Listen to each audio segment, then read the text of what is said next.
안녕하세요 여러분, 아침밥 왔습니다. 저는 여러분들이 아시다시피 브랜드를 하는 사람이잖아요. 근데 브랜드를 하면서 굉장히 중요한 부분이 뭐냐면은 첫 번째는 내 색깔이 있어야 된다는 겁니다. 뭐 색깔이 없으면 다른 거랑 차별이 안 되는 거죠. 두 번째는 내 색에 너무 빠지면 안 된다는 겁니다. 트렌드 속에서 내 색깔을 구현해내야 대중들의 사랑을 받는 거거든요. 근데 디자이너들은 자기 안에 갇히기가 되게 쉬워요. 갇히는 순간 외면을 당하는데 결국 뭐 다른 말로 하면 이 성경의 표현대로 하면 어떻게 보면 심판인 건 거죠. 외면에 대한 그런 어떤 결과가 나오는데, 오늘 본문에 보면 이스라엘 사람들이 자기 세계에 빠지고 자기를 합리화했을 때 하나님께서 그것을 깨트리기 위해서 심판을 하시는 모습을 볼 수 있습니다. 우리는 이런 극한 상황까지 가면 안 되겠죠. 그래서 우리가 늘 말씀 앞에서 나를 돌아보고 나 자신한테 갇히지 않도록 노력하고 있는 거잖아요. 오늘도 우리가 말씀 앞에서 나를 돌아보는 시간이 됐으면 좋겠습니다. 오늘 본문은요, 산당 제거에 대한 이야기입니다. 뭐 다른 말로 하면 우상 제거인데요. 그들이 우상 숭배를 자행했던 곳이 산당입니다. 우리가 이 본문을 좀 깊이 있게 이해를 하려면 그 산당에 대해서 조금 배경 지식이 있어야 됩니다. 사실 가나안 땅의 산당은요, 이스라엘이 그 땅을 점령하기 전부터 가나안 족속들에 의해서 곳곳에 있었습니다. 이스라엘 지형을 생각하면 산이 많은 그런 곳이었잖아요. 그러니까 뭐 산마다 뭐 어떤 큰 바위, 평지 뭐 이런 곳에 산당이 늘 있었던 건 거죠. 하나님은 이스라엘 사람들에게 그곳에 들어가기 전에 산당을 다 제거하라고 명령하십니다. 그런데 그들은 제거하지 않죠.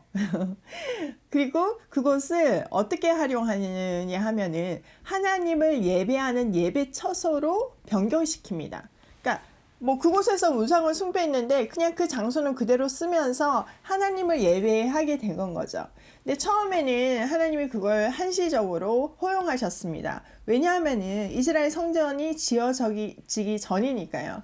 근데 문제는 이제 그들이 거기에 되게 익숙해지니까 이스라엘 성전이 세워졌음에도 불구하고 계속 그곳에서 예배를 드리게 된 것입니다.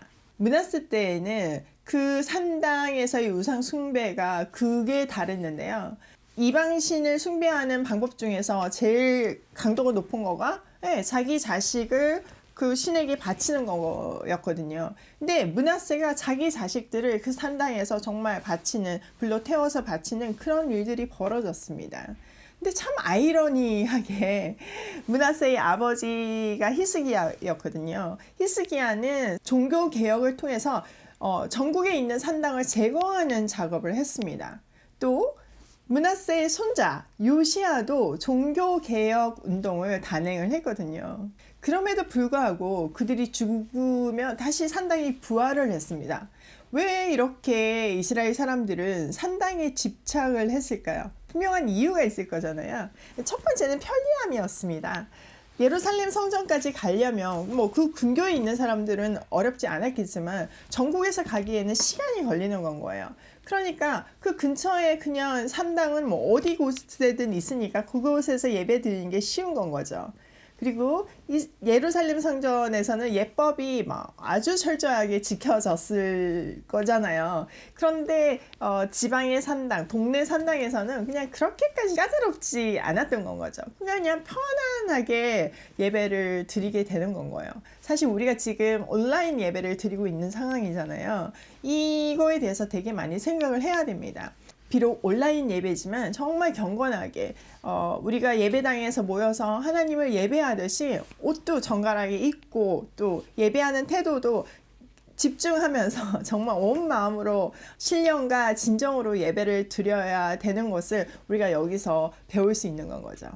자, 일단은 그 편리함이 있었고요. 또 두 번째는 그들의 어떤 정신적인 거장인 사무엘과 다윗이 산당에서 예배를 드렸습니다. 예루살렘 성전이 지어지기 전이잖아요. 그러니까 산당에서 예배를 드렸어요. 그러니까 그들 마음에 그 위대하신 분들도 산당에서 예배를 드렸는데 그게 뭐가 잘못됐겠어 이러면서 타협하기 시작한 겁니다. 위안을 갖게 된 건 거죠. 또 다른 이유는요, 아수르가 이제 한참 커지면서 북방 이스라엘을 먹었잖아요. 그리고 나서 남쪽으로 내려왔을 때, 남방 유다로 내려왔을 때, 그때 왕이 히스기야였습니다. 그때 사네립이 엄청 교묘하게 정치적인 어떤 교란 정책을 피는데요. 그때 얘기했던 것이 히스기야가 산당을 제거했기 때문에 산당에 계시는 하나님이 노예되는 건 거예요. 그래서 산당에 계신 하나님이 그게 너무 화가 나서 사네립을 심판하라고 보냈다는 겁니다. 그러니까 자기가 지금 이스라엘을 침공한 거는 하나님이 보내신 거다. 니네가 산당을 제거했기 때문에 나를 보내신 거다. 이렇게 거짓 논리를 폈습니다. 근데 사람들은 이제 산당을 막 없앤 거에 대해서 마음이 그런 게 있었는데 그 말을 듣고 그래 내가 그럴 줄 알았다. 그 산당 히스기야 제거할 때 내가 알아봤다 막 이러면서 막 정말 마음이 많이 동요했거든요. 물론 히스기야가 하나님한테 은혜를 구했을 때 그 사네립이 진짜 기적적으로 물러갔잖아요. 절대 물러갈 수 없는데 물러갔잖아요.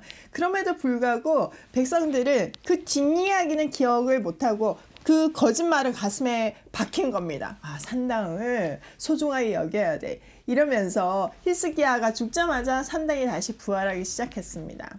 그리고 나서 이제 나중에 요시야가 됐을 때 요시야가 다시 종교 개혁을 단행합니다. 근데 아시다시피 요시야는 무기또에서 전사를 하죠. 바벨론과 애굽의 전투에서 그걸 저지하다가 무기또에서 전사하게 된 거예요.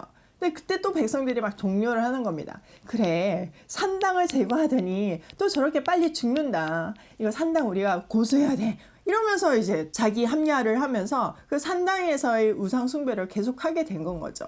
그러니까 그 사람들의 입장에서는 하나님을 정확하게 몰랐기 때문에 하나님을 내가 섬기지 않은 게 아닌 건 거예요. 하나님도 예배하면서 우상도 숨기는 것이 뭐가 잘못됐나.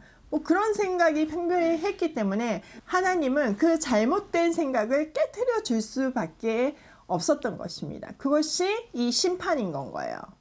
하나님은 오랫동안 기다려 주시고 또 기회를 주시고 또 기회를 주셨지만 그들이 깨달지 못하고 우상 숭배에 빠졌을 때 하나님은 그들을 돌이키기 위해서 이런 심판을 주셨다는 겁니다.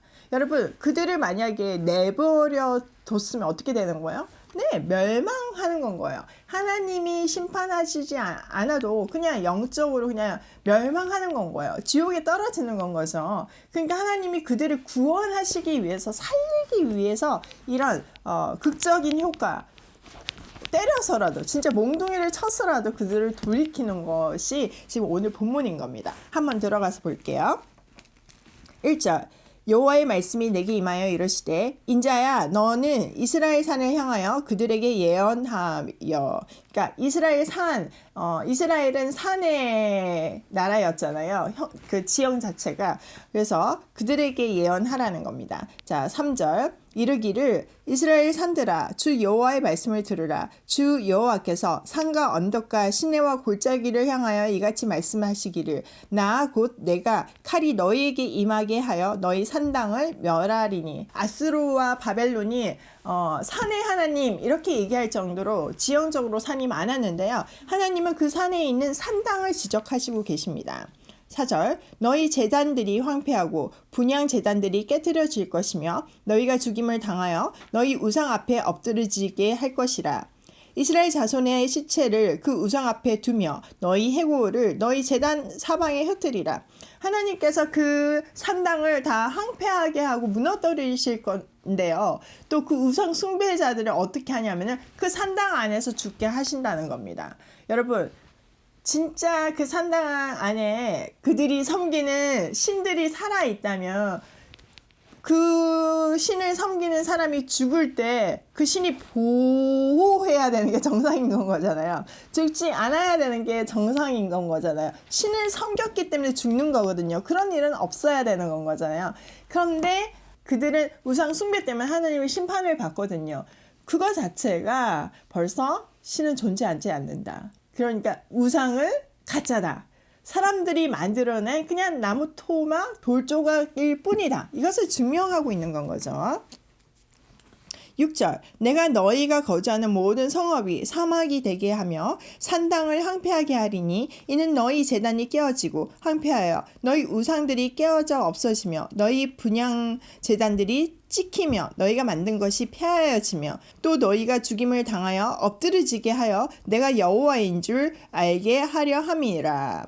네, 산당이 산에도 있었지만 점점점 이제 평지까지 내려와서 온 곳에 있었거든요. 하나님께서 그 산당을 다 깨뜨리고 분향 제단들을 다 깨뜨리고 그들이 만든 것을 피한다는 거예요. 그러니까 산당도 우상도 사람이 만들었다는 것을 얘기하는 겁니다. 하나님 외에는 어떤 신도 존재하지 않는다. 이것을 얘기하는 건 거죠. 그리고 7절에서 얘기하는 것이 그들이 죽임을 당하는데 그때서야, 그러니까 죽임을 당한다는 건 심판을 당한다는 거잖아요. 그때서야 하나님이 살아계시구나, 하나님만이 참신이시구나, 다 우상은 가짜구나, 그때서야 알게 된다는 겁니다. 근데 너무 늦은 얘기인 건 거죠. 자, 8절 그러나 너희가 여러 나라에 허투를 질 때 내가 너희 중에 칼을 피하여 이방인들 중에 살아남는 자가 있게 할지라. 네, 그들이 다 죽게는 안 하고 그 중에서 살아남는 자가 있게 할 것이라는 겁니다. 자, 9절 너희 중에 살아남은 자가 사로잡혀 이방인들 중에 있어서 나를 기억하되 그들이 음란한 마음으로 나를 떠나고 음란한 눈으로 우상을 섬겨 나를 근심하게 한 것을 기억하고 스스로 한탄하리니 이는 그 모든 가증한 일로 악을 행하였음이니라. 네, 그 남은 자들의 역할이 뭐냐면은 하나님을 기억하게 하고 하나님을 증거하게 하는 거랍니다.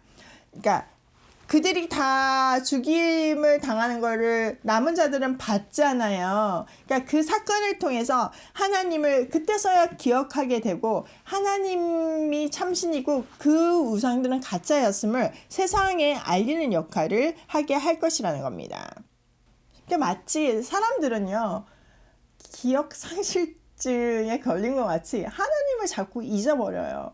그러니까 그럴 때 하나님은 이렇게 심판을 하고 결국은 심판을 통해서 하나님을 기억하게 하신다는 겁니다. 그러니까 우리는 하나님 계속 기억하면 심판받지 않아요. 그 논리를 기억하셔야 합니다. 10절 그때서야 그들이 나를 여호와인 줄 알리라. 내가 이런 재앙을 그들에게 내리겠다 한 말이 헛되지 아니하리라. 예, 심판을 받고 나서야 사람들이 깨닫는다는 겁니다. 하나님 진짜 참신이시구나. 그러면서 그런 재앙들을 내리겠다고 이미 얘기하셨던 거, 그게 진짜였구나. 이걸 그때서야 깨닫는다는 겁니다. 하나님은 수도 없이 미리 얘기하셨잖아요. 그때 들었으면 하나님이 심판도 내리지 않았을 뿐더러 그들이 회개해서 복을 받는 인생을 살게 됐을 거잖아요. 근데 결국 몽둥이를 들 때까지 알아채지 못하고 몽둥이를 맞고 나서야 하나님을 기억하고 그때 하셨던 말씀도 떠올리게 된다는 겁니다. 참 옛날이나 지금이나 사람들의 패턴은 다 똑같은 것 같습니다. 자, 11절 주 여호와께서 이와 같이 이르시되 너는 손뼉을 치고 발을 구르며 말할지어다. 오라 이스라엘 족속이 모든 가증한 악을 행함으로 마침내 칼과 기근과 전염병에 망하되 먼데 있는 자는 전염병에 죽고 가까운 데 있는 자는 칼에 엎드려지고 남아있어 에워싸인 자는 기근에 죽으리라. 이같이 내 진노를 그들에게 이룬즉. 하나님께서 우상 숭배의 대가로 뭘 주신대요? 칼과 기근과 전염병을 주시는데 원대 있는 사람은 전염병에, 가까이 있는 사람은 칼에, 그나마 남아있는 사람들은 기근으로 죽게 된다는 겁니다. 그러니까 하나님의 심판에서 벗어날 자가 없다는 것을 얘기하고 있는 거죠. 13절 그 죽임 당한 시체들이 그 우상들 사이에 제단 사방에 각 높은 고개 위에 모든 산꼭대기에 모든 푸른 나무 아래에 무성한 상수리 나무 아래에 곧 그 우상에게 분향하던 곳에 있으리니 내가 여호와인 줄 너희가 알리라. 내가 내 손을 그들의 위에 펴서 그가 사는 온 땅, 온 강야에서부터 디블라까지 황량하고 황량하게 하리니 내가 여호와인 줄 그들이 알리라. 네, 하나님께서 심판을 하시는데 여기 앞에 13절에 이렇게 나열된 장소들이 있잖아요. 우상들 사이 제단 사방에 각 높은 고개 위에 모든 산꼭대기에 뭐 상수리 나무 이거는 그 대표적인 우상 숭배의 장소입니다. 여러분 우리나라도 샤머니즘 문화 속에서 살았잖아요. 그래서 우리나라의 어떤 성황당 이런 거 생각해 보시면 큰 나무, 뭐 높은 산, 뭐 큰 바위, 뭐 이런 거를 숭배했잖아요. 그런 것 같이 그들의 산당이 그런 곳에 있었거든요. 근데 하나님께서 그 모든 것을 폐하시고 거기에 그것들을 숭배하던 사람들의 시체가 쌓일 것이라는 겁니다. 그것을 통해서 얘기하시는 것이 내가 여호와인 줄 알리라. 네, 여호와인 줄 알리기 위해서 하나님이 그 일을 하신다는 거죠. 14절도 온 땅, 이스라엘 전역에 그런 일이 있고 이스라엘 전역이 항폐해질 때 그들이 뭐예요? 예, 반복해서 얘기하고 있죠. 내가 여호와인 줄을 그들이 알리라. 하나님은 하나님의 백성이 하나님을 알게 하기 위해서 이렇게 심판하시고 온갖 방법을 동원하신다는 것을 우리가 배웠습니다. 왜 이렇게까지 집요하게 하나님을 알리려고 할까요? 네, 이유는 궁극적으로 우리를 살리기 위해서입니다. 여러분 하나님을 모르면 우리는 영원한 심판을 받게 되는 거죠. 이 땅에서의 짧은 심판이 아니라 정말 영원한 심판 속에 있게 되는 겁니다. 그것을 막기 위해서 지금 잠깐 심판받고 영원한 생명을 주기 위해서 하나님께서 이렇게 집요하게 우리를 내버려 두시지 않고 깨우치고 맴매를 들고 이렇게 하시는 겁니다. 그러니까 하나님의 하나님 되심을 아는 것이 우리의 복입니다. 그리고 내 스타일대로 사는 것이 아니라 하나님의 스타일대로 살아야 그것이 복인 것입니다. 나한테 갇히지 않고 하나님한테 갇히는 것이 복인 것입니다. 내가 나를 깼을 때 비즈니스를 살아남게 하는 것 같이 우리도 영적으로 모든 관계 속에서 나를 깼을 때 하나님의 영원한 생명을 얻고 이 땅에서도 또 천국에서도 복을 누리며 살 수 있는 것입니다. 오늘도 말씀 앞에서 나를 돌아보며 내 스타일이 아닌 하나님의 스타일로 살기를 소원하며 고고싱입니다. 건강